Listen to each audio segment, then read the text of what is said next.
नमस्कार, जय हिंद, जय Bharat and welcome to Dev talks. This is Aadi Achint. जस्टिंदर जस्टिंदर का हो गया, थैंक यू वेरी मच। कहता है मैं रिजाइन करूंगा और मैं जा रहा हूं यहां से, मैं नहीं कर सकता ये सब। और ये हम लोग काफी टाइम से एक्सपेक्ट कर रहे थे कि भाई जस्टिन ट्रूडो का टाइम अप होने वाला है। फाइनली वो दिन आ गया। कल हमने देखा कनाडा के अंदर तो पूरी तरह से सेलिब्रेशंस कर रहे थे। कई पब्स और बार्स के अंदर लोग चिल्ला रहे हैं, ड्रिंक्स पी रहे हैं। And as a matter fact कई लोगों ने तो डिस्काउंट्स भी देने शुरू कर दिया कि भाई ट्रूडो रिजाइन्स डे पे डिस्काउंट देंगे, हम स्पेशल डिस्काउंट। तो आपको समझ में आएगा कि भाई कितना पॉपुलर था ये कनाडा के अंदर और कितना इसने काम किया कनेडियंस के अंदर और कितना लोग इसको चाहते हैं। ऑफ कोर्स आज भी करीब 14% कनेडियंस उसको ही चाहते हैं वापस। तो अभी जो रीसेंट पोलिंग हुई थी उसके अंदर बताया गया था कि भाई 14% लोग अभी भी जस्टिन ट्रूडो के पीछे खड़े हुए हैं। ठीक है, चलिए 14% तो खड़ा हुआ है उसके पीछे। लेकिन जो गेम जिस तरह से चल रही है और ये कल सुबह न्यूज आनी शुरू हुई थी कि नेशनल कॉकस की जो इनकी मीटिंग है वेडनेसडे को, उससे पहले ये रिजाइन करेंगे और काफी हद तक एंटागनिज्म शुरू हो चुका था कनाडा के अंदर। नाउ देखिए, दो तीन चीजें चल रही हैं कनाडा के अंदर। सबसे पहले तो अगर आप थोड़ा सा रिवाइंड करें, यहाँ पर जो जगमीत सिंह है, जो एनडीपी का जो बंदा था, उसने काफी टाइम पहले इसको छोड़ दिया था। खैर बाहर से गवर्नमेंट को अभी भी सपोर्ट करता है, लेकिन ही डजंट सिट और वो क्रिटिसाइज करना शुरू हो गया गवर्नमेंट को। ट्रूडो की वहां से थोड़ी सी ढीली होनी शुरू हो चुकी थी। नाउ जैसे जैसे धीरे धीरे करके वो ढीला हो रहा था, आपको ये दिख रहा था कि भाई Trudeau was becoming even more aggressive. तो कनाडा के अंदर जितनी भी चीजें थी उनको चेंज करने के लिए कोशिश, ये वो एंड ऑल दैट। लेकिन जो भी चीज पलटी, वो पलटी डोनाल्ड ट्रंप के इलेक्शन से। डोनाल्ड ट्रंप के इलेक्शन के बाद आपने देखा कि एक एक जैसे मेल्टडाउन टाइप स्टार्ट हो गया कनाडा के अंदर। मेल्टडाउन ऐसा स्टार्ट हुआ कि लोगों ने बोला कि नहीं नहीं, हम लोग हैंडल कर लेंगे, ये टैरिफ्स आएंगे, ये आएगा, वो सब हैंडल कर लेंगे। तो पहली मीटिंग हुई डोनाल्ड ट्रंप और ट्रूडो के बीच में कैलिफोर्निया के अंदर। जब वो भागता हुआ गया, जब डोनाल्ड ट्रंप ने बोला बेटा इधर आ जा, जरा बात कर लेते हैं, तो भागता हुआ गया वहां पर। अच्छा नहीं नहीं, हम लोग साथ में काम करने को तैयार हैं, ये वो एंड ऑल दैट। काफी कुछ उनकी तरफ से स्टेटमेंट आया। दूसरा झटका उसको सबसे बड़ा लगा कि जब डोनाल्ड ट्रंप ने उठा के बोला कि भाई जस्टिन ट्रूडो गवर्नर ट्रूडो बन गया है और कनाडा बन गया है 51st स्टेट अमेरिका का। नो इसके ऊपर था तो मजाक था, रियलिटी थी, दोनों का कुछ एस्पेक्ट था इसके अंदर। बट इसके अंदर कनाडा के अंदर कुछ बातें शुरू हो गई कि यार ये तो बेवकूफ है, हमको मरवाएगा। यही करते करते क्रिस्टिया फ्रीलैंड, जो उसकी फाइनेंस मिनिस्टर और डेप्यूटी प्राइम मिनिस्टर है, बोलते हैं ना अंधों में काना राजा टाइप है वो। उसके अंदर थोड़ा बहुत दिमाग है, whereas the rest of the people are literally brainless. अब जिस तरह की कनाडा की हालत है तो आप देख ही लीजिए, खोतेस्तानी वहां पर घूमते रहते हैं, खोतेस्तानी ख्यालों में घूमते हैं और ख्यालिस्तान बनाने की कोशिश करते हैं। तो आपको समझ में आएगा कि वहां पर क्या गेम चल रही है। तो क्रिस्टिया फ्रीलैंड ने भी इसको एक बड़ी स्ट्रॉन्ग हार्ड हेडेड चिट्ठी लिखी कि भाई साहब मैं आपके साथ काम नहीं कर सकती, थैंक यू वेरी मच, मैं चली यहाँ से। और क्रिस्टिया फ्रीलैंड के बारे में अगर आपको बताऊं कि क्रिस्टिया फ्रीलैंड एक जर्नलिस्ट होती थी और जॉर्ज सोरोस के चक्कर में वो बड़ी है। As a matter of fact 2011 में क्रिस्टिया फ्रीलैंड ने जॉर्ज सोरोस को बोला था good technocratic friend a plutocrat. ठीक है, एंड 2012 से वो आर्टिकल्स लिख रही है जॉर्ज सोरोस के बारे में and she is been praising him. अब चक्कर क्या हुआ, मिड 2010 में इसकी नौकरी चली गई थी Chrystia Freeland was a journalist basically, इसकी नौकरी चली गई थी। और सोरोज ने बेसिकली इसको हायर करा था कि भाई आके मेरी बायोग्राफी लिख, और उसके लिए काफी पैसे वैसे दिए थे। तो इसकी इसकी basically you know so called जिंदगी बन चुकी थी। दिमाग वाली है इतना, वो अभी तो आंख ब्लिंक विंक करके उसके ऊपर काफी मजाक बनाते हैं उसका, but she is got some brain a little more than the rest of them. ठीक है, बाकी बाकी तो एकदम ब्रेनलेस है। यहाँ पर थोड़ा सा है, 10-12% उसके पास ब्रेन है। उसका भी 10%, तो 1% बेसिकली उसका चलता है। तो उसने भी छोड़ दिया। और ये बेसिकली आंटी जा रही थी ट्रंप के साथ नेगोशिएशंस करने के लिए on trade sanctions and trade tariffs and this and that. तो उसके ऊपर जो भी एक स्टैंड लेने की कोशिश चल रही थी, वो आपका ट्रूडो और इसके बीच में डिफरेंसेस हुए और इसने बोला जी थैंक यू वेरी मच, मैं भी जा रही हूँ।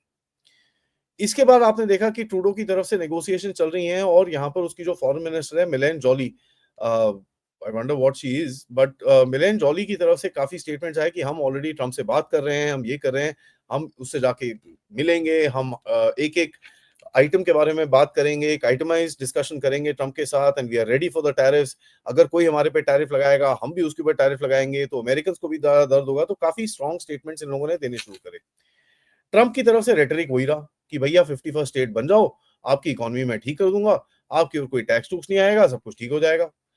अब 51st स्टेट का चक्कर मैंने आपको बताया था कि भाई नॉर्थ में उसको रशिया को काउंटर करने के लिए उसको बेसिस चाहिए, तो वहां पर Canada becomes a very very good spot for his American basis to come up.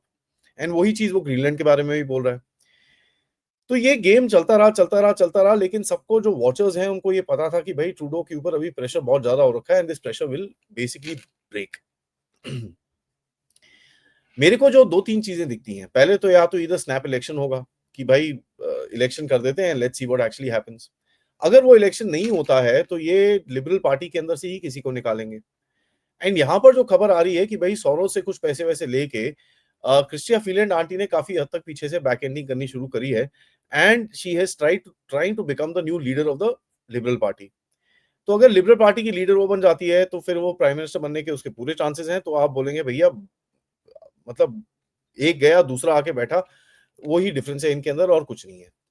अब जैसे मैंने आपको बोला, थोड़ा सा ऑफ कोर्स उसके अंदर दिमाग है, बट यहाँ पर एक डीप स्टेट के हिसाब से आपको एक सवाल पूछना पड़ेगा कि अगर कनाडा इसी तरह चल रहा है तो क्या इसका मतलब है जो लेफ्टिस्ट डीप स्टेट है वो क्या कनाडा की तरफ शिफ्ट हो रहा है? क्योंकि उनको पता है बेसिकली हाइबरनेट करना पड़ेगा जब तक ट्रंप बैठा है, या जब तक ये जो भी अटैक्स हमारे उनके ऊपर होते हैं, तो कहीं एक प्रोटेक्शन लेके उनको बैठना पड़ेगा। तो ये क्या आप देखेंगे पूरा लेफ्टिस्ट एस्टैब्लिशमेंट उधर शिफ्ट करेगा, उसी के लिए क्रिस्टिया फ्रीलैंड को लेके आए हैं या लेके आएंगे, ओनली टाइम विल टेल। और वैसे भी अगर स्नैप इलेक्शन भी होता है तो अगर भारत के एंगल से देखें तो आपको ये कोई ज्यादा डिफरेंस लगेगा नहीं, क्योंकि जो खोतिस्तानी और खालिस्तानी वोट बैंक है वो दोनों कंजर्वेटिव्स भी उतना ही लेते हैं। हाँ, थोड़ा पब्लिकली कम लेते हैं, लेकिन लिबरल तो भैया खुले में पब्लिकली लेते हैं। पॉल पॉलिवेयर के साथ जो एक उसका राइट हैंड माइंड टाइप बंदा है जिसका नाम है टिम उपल, वो एक हार्डकोर खालिस्तानी सपोर्टर है और वो काफी रैलीज और इन चीजों में भी देखा गया है। वैसे भी पॉल पॉलिवेयर को भी पता है यार, जो जो स्ट्रीट पे आज पावर है, ठीक है, in certain areas of Canada, वो तो ये खोतिस्तानियों के पास ही है। और अगर आपको इलेक्शन जीतना है और एक देश को कहीं ना कहीं कुछ एक सेटअप में डालना है, इनकी जरूरत इनको जरूर पड़ेगी। तो ऑब्वियसली वोट बैंक पॉलिटिक्स और इस चक्कर में हो सकता है 90% चांसेस यही है कि पॉल पॉलिवे भी उसी जगहों में जाके गिरे। सो देखिए, हाँ, Bharat didn't like Justin Trudeau और वो गया, उसके अंदर आप be very happy but don't be happy for the future, because future में कोई और बेवकूफ आके ऐसे बैठ सकता है who could be even worse और just a tad bit better than Justin Trudeau as well. देखिए, कनाडा की हालत काफी खराब है, ठीक है। ये जो ख्यालिस्तानी तो खुले में बंदूकें लेके घूमते रहते हैं, लेकिन कल एक बड़ी खतरनाक और बड़ी स्कैरी सी खबर आई। हिजबुल तहरीर को आप जानते हैं? हिजबुल तहरीर एक ऐसा ग्रुप है जो भारत के ईस्ट में बांग्लादेश के अंदर काफी इनका बेस है। भारत के अंदर बैन हो रखा है और काफी अदर दूसरे जो बोलते हैं ना आपके इस्लामिक कंट्रीज के अंदर भी वो बैंड है। कल एक डेजिग्नेटेड टेररिस्ट ग्रुप, ये बाय द वे अमेरिका में भी बैंड है, कनाडा का I don't think so, but Canada का अगर अमेरिका में बैंड है तो वो कॉपी पेस्ट कर ही लेगा उसको। हैविंग सेड दैट, कनाडा ने कई ऐसे ग्रुप्स को चुपके से टेररिस्ट ग्रुप से बाहर निकाला है जो उनके काइंड ऑफ वोट बैंक और इंटरेस्ट को, और जिस तरह से आप देख रहे हैं यूके के अंदर भी एक छुपाने की कोशिश जरूर की जाती है। तो ये डेजिग्नेटेड टेररिस्ट ग्रुप एक इस्लामिक सुप्रीमेसी कॉन्फ्रेंस कर रहा है मिसिसागा के अंदर, ठीक है। And the theme of the conference is defeat all non Muslim world. और इसके ऊपर काफी लोगों ने ट्रम्प ट्रम्प ट्वीट करने की कोशिश करी कि यार ये क्या चक्कर है, और इसका काफी लोगो शोगो भी आया है, कॉन्फ्रेंस खलीफा कॉन्फ्रेंस 2025 करके इसका नाम है। तो देखिए, इसको ये सब चीजों को काफी हद तक दोनों तरह से सपोर्ट मिलता है तभी ये चीजें चलती हैं। लेकिन लिबरल पार्टी तो is, let me tell you, is in the worst possible state. क्योंकि लिबरल पार्टी की अपनी वेबसाइट पे अगर जाइए तो वहां पर एलिजिबिलिटी के बारे में लिखा हुआ है कि कौन कौन लिबरल पार्टी का मेंबर बन सकता है। तो कहता है यार 14 साल का बंदा होना चाहिए। 14 साल का बंदा होना चाहिए भाई, 14 साल में आप पॉलिटिक्स ज्वाइन करा रहे हो किसी को। एनीवेज, कहता है support the purposes of the party, चलिए ठीक है। Ordinarily live in Canada, ordinarily live in Canada, okay. I mean, ordinarily living in Canada or for Canadians living abroad be qualified for an elector who may blah blah blah blah. Citizen of Canada कहाँ लिखा है भाई? He must be a regular citizen of Canada. Na, not be a member of any other political party or in Canada, and while registered as a liberal, not have a publicly declared intention to be the candidate for another House of Commons other than the candidate of the party. And यहाँ पर जो scary चीज है, liberal party के membership forms Chinese communist party काफी हद तक, काफी फोटोग्राफ्स भी है इसके ऊपर, न्यूज मीडिया रिपोर्ट्स भी है। 2019 2020 में मेरे ख्याल से इसके ऊपर रिपोर्ट किया गया था कि प्रो बीजिंग रैली चल रही थी अगेंस्ट द हांगकांग प्रोटेस्ट, वहां पर लिबरल पार्टी के मेंबरशिप फॉर्म्स डिस्ट्रीब्यूट किए जा रहे थे। यू माइट नेवर नो कि भाई एक आपका हम तो लेफ्टीज की बात कर रहे हैं, यहाँ पर चाइनीज का शी जिनपिंग का एक टट्टू आके बैठ जाए, तो that will be very interesting to watch, किस तरह अमेरिका उसको आगे लेके जाएगा, किस तरह देखेगा। तो इवॉल्विंग सिचुएशन है, मैं ज्यादा इस पे अभी कुछ ड्वेल करना नहीं चाहता, but it's not something which is gonna be very easy for the Canadians, क्योंकि इनकी हालत काफी खराब है। एंड अगर क्रिस्लिया फ्रीलैंड आ जाती है तो इट्स गोना बी नॉट खराब, it's gonna be खराबेस्ट।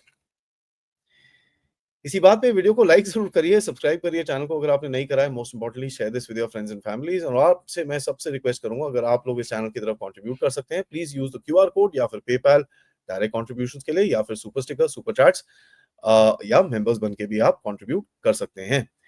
Of course मैं आज थोड़ा सा 1-2 दिन के लिए ट्रैवल कर रहा हूँ, कल परसों मैं वापस आ जाऊंगा घर में। सो परसों से हमारा रेगुलर प्रोग्रामिंग जो लाइव्स हैं वो सब होंगे, और लाइव्स तो अभी भी चल रहे हैं, लेकिन मैं आज एक एक्सपेरिमेंट करने की कोशिश कर रहा हूँ कि लाइव का टाइम इंस्टेड ऑफ 3:15 हम 6:15 बजे के करीब में रखें, ताकि लेट्स सी आप लोगों का फीडबैक क्या आता है, क्योंकि मैंने आपको बोला था कुछ टाइमिंग्स मैं चेंज करूंगा to accommodate more people after office hours. तो बताइएगा कैसा आपको दिखता है। तो शाम को 6 बजे हम मिलेंगे कर्नल RSN सिंह से, एंड ऑफ कोर्स रात को हमारा कॉन्वर्सेशन रहेगा संजय दीक्षित जी से। Thank you so much for watching. जय हिंद, जय भारत।